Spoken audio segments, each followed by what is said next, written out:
নওশাদ সিদ্দিকীর উপর সর্বত্রভাবে আল্লাহ পাক করুণাময় সৃষ্টিকর্তা, যেহেতু ফুরফুরাদের সিলসিলা হয় সেটা আল্লাহ থেকে হয়। এই হিসাবে আরাবুল চলে যাওয়া নওশাদ সিদ্দিক ভাইয়ের মঙ্গল।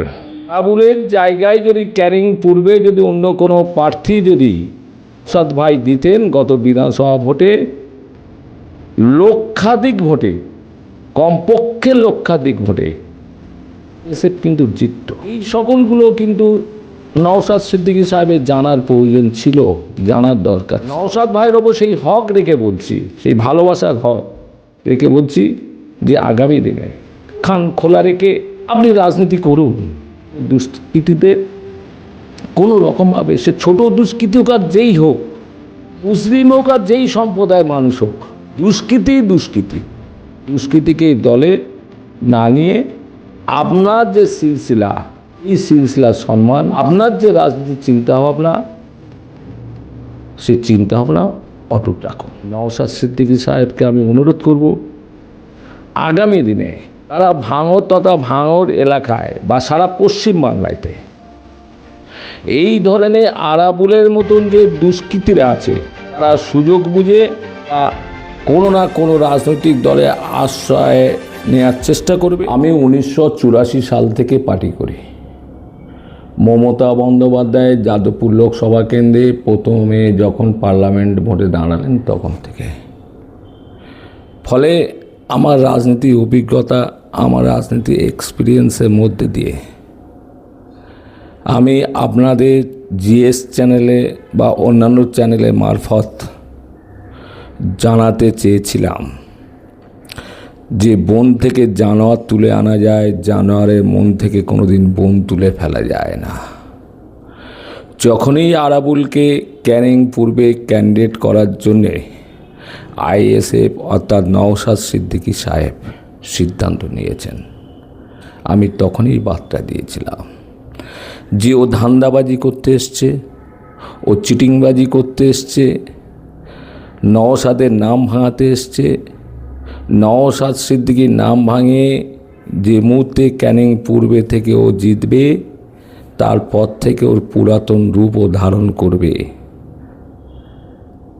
জানি না এই বার্তাটা নওশাদ সাহেবের কাছে পৌঁছেছিল কি না। যদি পৌঁছে থাকে, নওশাদ সাহেবের সেই সময় সজাগ হওয়া দরকার ছিল। আমি দেখেছি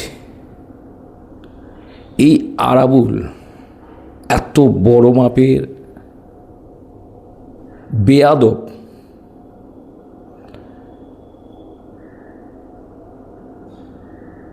রেজ্জাক মোল্লার মতন একজন প্রবীণ মানুষ, বাপের বয়সী মানুষ, সেই মানুষকে কিভাবে হ্যারাসমেন্ট করেছে, মিথ্যা অপবাদ দিয়ে অত্যাচার করেছে। রেজ্জাক মোল্লাকে আমি কাঁদতে দেখেছি, মৌগ ভবনে হাউ হাউ করে কান্না আমি যাওয়ার পরে। রেজ্জাক মোল্লা যে রহমান সাহেব আমাকে এইভাবে, এই বয়সে এইভাবে আমাকে অপমান করলো আরাবুল। রেজ্জাক মোল্লার চোখের পানি সেদিনে আমার চোখ থেকেও বেরিয়ে এসেছিল, আমার বুক ফেটে। এছাড়া আমি 2014 সালে যাদবপুর পার্লামেন্টে যখন আমি প্রচার কমিটির চেয়ারম্যান, জাতীয় কংগ্রেস পার্টি সমীর আইচ, আমি তখন ভাঙড়ে, কাশীপুর, বিভিন্ন জায়গায় যখন আমি যেতাম, কাঁঠালবেড়িয়া থেকে আরম্ভ করে, আমার প্রচুর র্যাব থাকতো, সামনে পেছনে প্রচুর র্যাব দিত, পুলিশ সহযোগিতা করত, প্রোটেকশান দিত। সেই সময়েও দেখেছি আরাবুল কংগ্রেসের ভোট বাক্সে না ফেলতে দেওয়ার জন্যে কি ধরনের কংগ্রেসের ওপর অত্যাচার চালিয়েছে। শরীফুল বলে আমাদের একটা কংগ্রেস কর্মী আছে, তার একটা হ্যান্ডিক্যাপ বোন আছে, পা ভাঙা।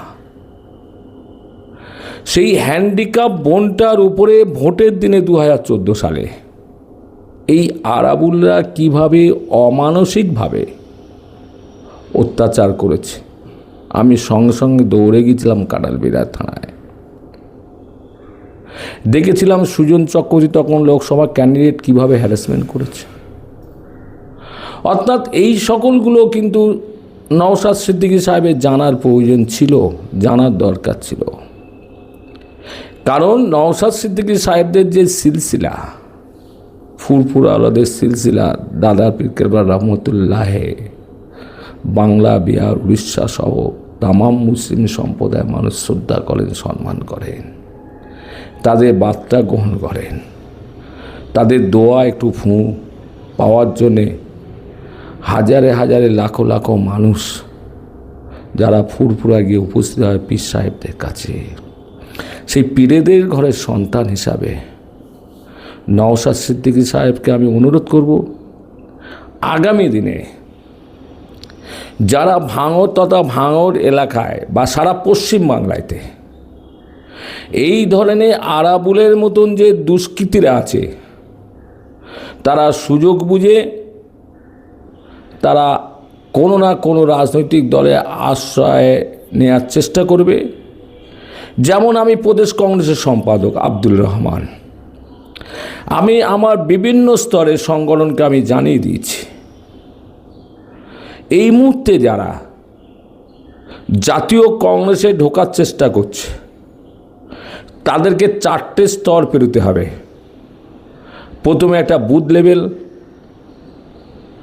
অঞ্চল লেভেল, ব্লক লেভেল, তারপর ডিস্ট্রিক্ট।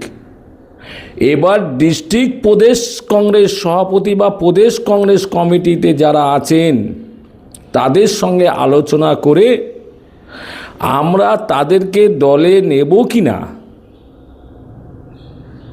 সেটা চিন্তা ভাবনা করা হবে।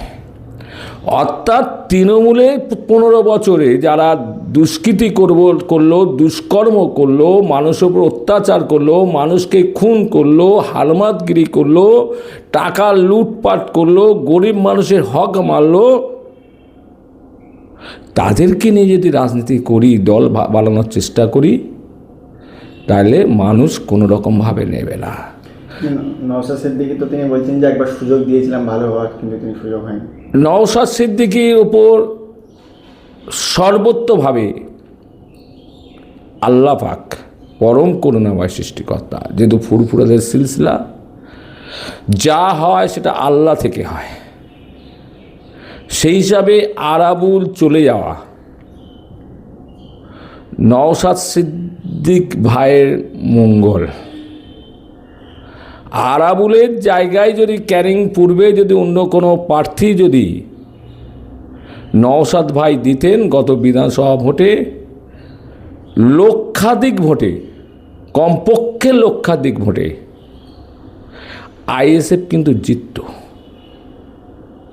সেই ক্ষেত্রে আগামী দিনে পথ চলা নওশাদ ভাই, কারণ নওশাদ ভাইকে আমি জাতীয় কংগ্রেস করতে পারি, ব্যক্তিগত আমি কারোকে ভালোবাসতেই পারি, সেই ভালোবাসা একটা অংশ নওশাদ ভাইয়ের ওপর আমার আছে। নওশাদ ভাইয়ের ওপর সেই হক রেখে বলছি, সেই ভালোবাসার হক রেখে বলছি যে আগামী দিনে চোখ খান খোলা রেখে আপনি রাজনীতি করুন। এই ধরনের দুষ্কৃতিতে কোনো রকমভাবে, সে ছোট দুষ্কৃতি হোক আর যেই হোক, সে মুসলিম হোক আর যেই সম্প্রদায়ের মানুষ হোক, দুষ্কৃতি কোনো দুষ্কৃতিকে দলে না নিয়ে আপনার যে সিলসিলা, সেই সিলসিলার সম্মান, আপনার যে রাজনীতির চিন্তাভাবনা, সেই চিন্তাভাবনা অটুট রাখুন।